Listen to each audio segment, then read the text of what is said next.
Live from downtown Detroit, home of WDIV and Click on Detroit, Local 4 News at 5 starts now.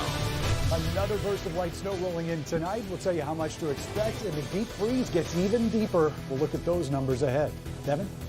All right, Ben, game on. High school sports getting back underway across Michigan, but it is starting as the state rolls out strict new testing guidelines. But we begin with new information into a deadly crash involving a Detroit police cruiser. Chief Craig now says he has deep concerns about his officers' actions as he reveals that cruiser ran through a red light. A well-known Detroit defense attorney and talk radio host was killed in that crash. The mayor of Detroit calling him a unique, relevant voice in our community. Well, he sure was. 58-year-old Cliff Woodards died at the hospital after he was hit at the intersection of the Jeffries Service Drive and West Chicago. Grant Herms just got an update from the chief. Grant, he says he has concerns with several issues here, actually. And Devin, one of those concerns is the speed of that DPD cruiser. That driver, the officer behind the wheel, they're running a red light at night with low visibility and the weather conditions not ideal either. The crash happened sometime around 1 a.m. Detroit police saying an officer in a marked SUV was responding to a call for backup when they entered the intersection of Jeffries and Chicago, running a red light with their own lights and siren on. Police say that cruiser going close to 50 miles an hour when it collided with a Lexus sedan. Cliff Woodards was behind the wheel. The officers and Woodards were taken to the hospital where Woodards was pronounced dead. The officers were treated and released. DPD Chief James Craig saying Monday he has serious concerns with what led up to the crash. What we've learned, as much about this is troubling. One, the speed is troubling. The fact that the car could not have been brought to a safe stop or slowed the vehicle down to where they could see. People thought that that was so disrespectful. Woodards was a respected defense attorney, civil rights activist, and talk radio host, known for his colorful commentary and just as colorful clothing. Friends say he was always ready for a good conversation. Cliff was also very compassionate. He was committed to his community and to others. And he was a good person. Fellow radio host Karen Dumas was a friend of Woodards for 30 years. She says he was likely on his way home from a friend's house after the Super Bowl last night. She got the news this morning. Online, an outpouring of love. Woodards' Facebook page already filled with tributes to his life and friendship. Something Dumas says is fitting. He's got the entire city of Detroit crying just the way he'd want them to be. Now, investigators are working out exactly what led up to this accident. Craig saying this afternoon that once that's finished, it'll likely end up in the hands of the Wayne County prosecutor, Devin, who will determine whether a crime was committed. Grant, we know the officers were treated and released. Are they back on the job then now? No, they are not. Craig saying this afternoon, as with anything else like this, those officers are on leave right now pending the investigation. Yeah. Back to you. Boy, tough one. All right, Grant. Grant is standing out in the sort of cold that hits you in the face right as soon as you step outside. It really does, and now we got snow headed this way. Ben, we've had to break out the shovels too much now. We can slow it down, turn it off anytime now. You're right. I mean, just when you get those sidewalks cleared off, guys, we're back out there doing it again, and it looks like we'll be out there again later tonight or even early tomorrow. Storm Tracker 4 has got some light stuff, but it's accumulating down there in the south zone. We're starting to see those flakes creep a little bit north of 94, and that's going to continue to expand here as we go forward. So far, the reports, Adrian Monroe, that stuff is likely coming down at a decent clip. Metro Airport also reporting some light snow, as is Pontiac, but everybody's going to get in on the action tonight.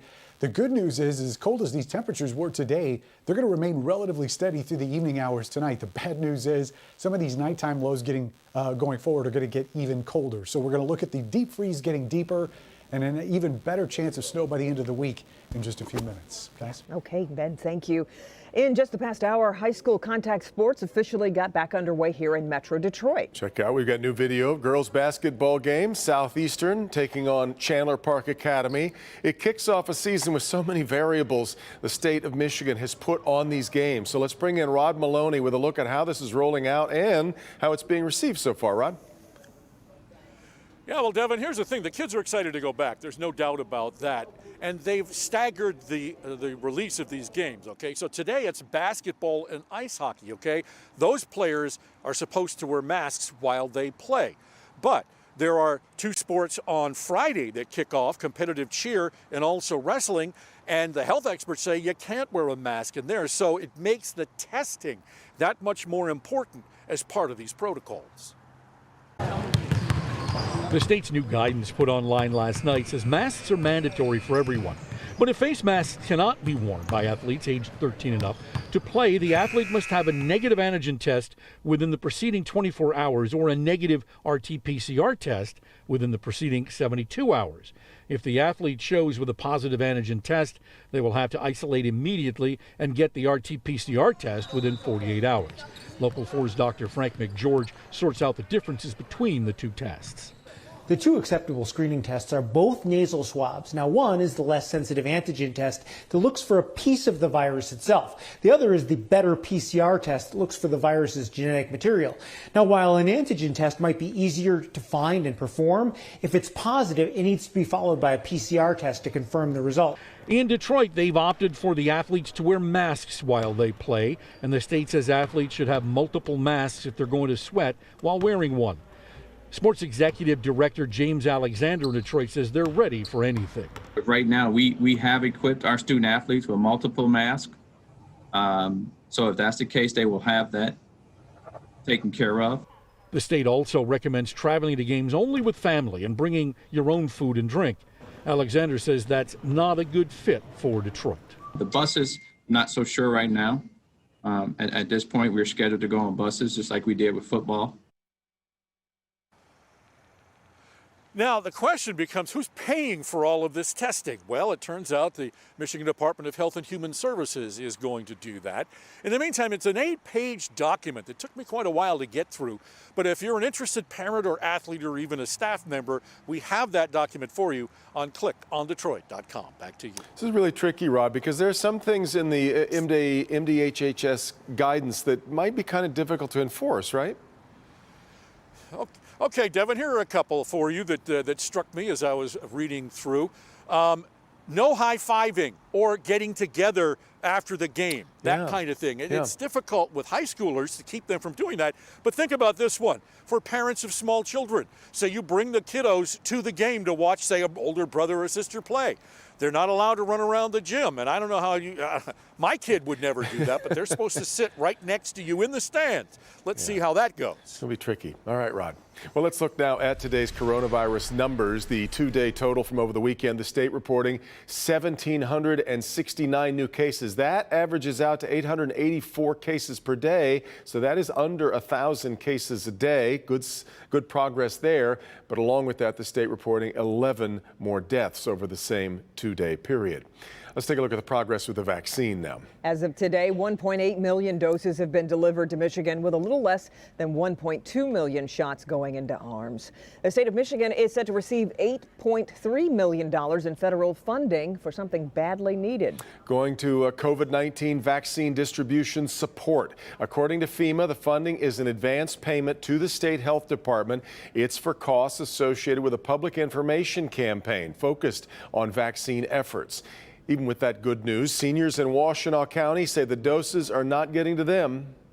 And the county health department says the state just isn't sending enough, but there is help coming thanks to Meijer. Let's get to Sean Lay. He's live tonight. And Sean, the grocery store chain is set to open up vaccination clinics.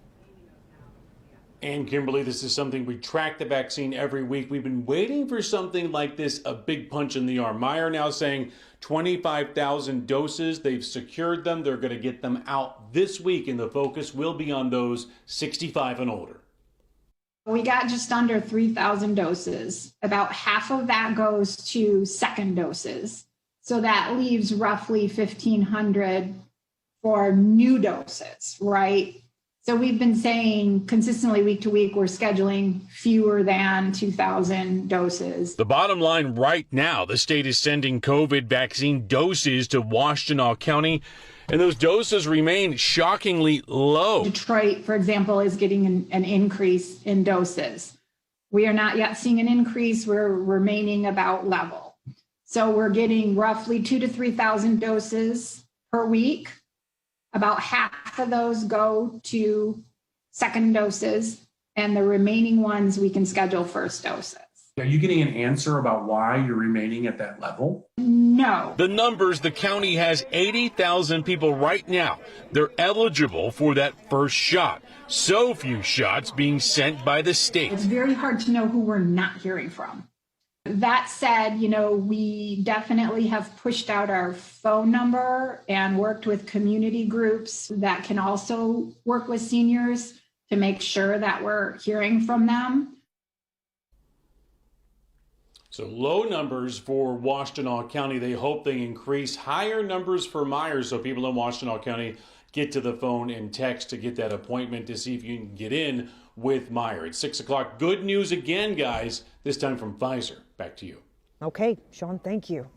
Well, restaurants are back open now for indoor dining. How'd it go on the first weekend? New tonight, we're taking a tour through 3 Detroit restaurants to see what they're doing differently and finding out if customers are embracing it despite the risks.